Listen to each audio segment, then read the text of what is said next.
सबको जय मसीह की।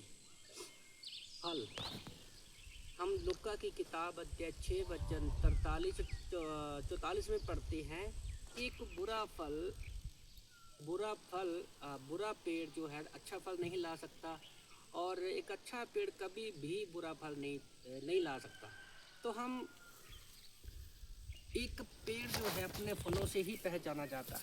जैसे हम लोग यहाँ देखते हैं, ये अभी एप्पल का पेड़ है, तो इन फलों के जैसा ही एक नाशपाती का पेड़ है। वो सेम दिखते हैं, पर पेड़ तो सेम दिखते हैं, पर जब इनके ऊपर फल आता है ना, तब पता चलता है कि वो नाशपाती है या एप्पल है, सेब है।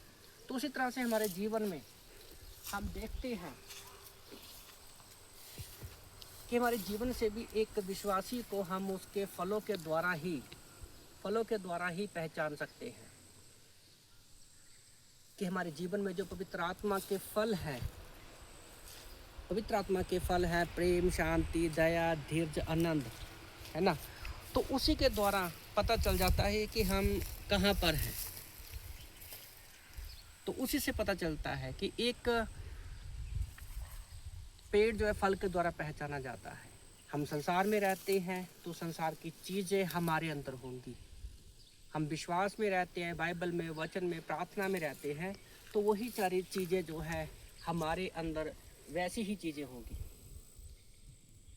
तो परमेश्वर ने हमें दिखाया है, हमारे अंदर एक फल को रखा है कि हम अच्छे कामों के लिए बनाए गए हैं। जैसे इफिसियों की किताब अध्याय 2 वचन 10 में लिखा है कि हम बनाए ही परमेश्वर में किए जाने वाले अच्छे कामों के लिए रचे गए हैं, और वो अच्छे काम जब हम करेंगे तो वो ऑटोमेटिकली दिखेंगे। ओके, तो इसलिए मैं आप लोगों को उत्साहित करना चाहता हूँ कि हम मसीह में हैं,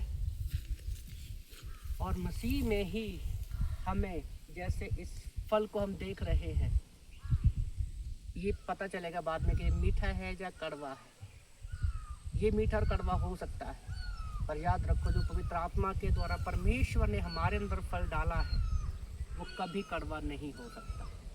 क्योंकि हम जब यीशु पर विश्वास करते हैं कि वो हमारे पापों के लिए धरती पर आए, मारे गए, गाड़े गए, जिंदा हो गए, तो हम परमेश्वर की संतान बन जाते हैं और हम इस संसार के नहीं रहते। सबको जय मसीह।